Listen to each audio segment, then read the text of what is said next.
I'll be showing you some ways to break Scratch, and the last way is just shocking. Now this first glitch is the infinite clone glitch. All you have to do is, when I start as clone, create clone of myself and delete this clone. And then when you click onto the green flag, and yeah, this happens.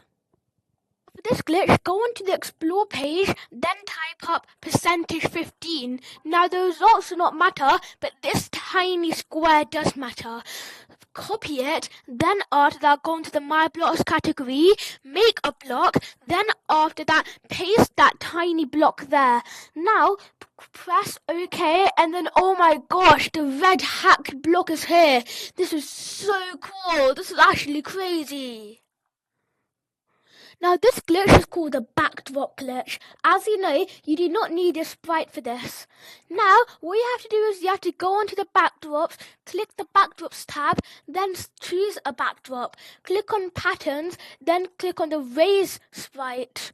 Now convert to bitmap, and this is the moment of truth. When you convert to vector, then oh my gosh, this is mind-blowing. This is the easiest way to break Scratch in just 3 steps. Oh my god, you already got the blue death screen. This is crazy. Now for this next glitch, click on My Blocks, create your own block called Help Me, then run it without screen refresh. Now do Help Me forever, and then I think it was turn 15 degrees, then do when green flag clicked, help me. Now if you click the green flag, oh my god, it's lagging crazy.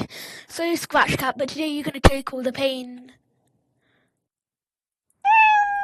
Okay, I guess that's it for this video. If you want to check even more Scratch hacks, click on this video right here.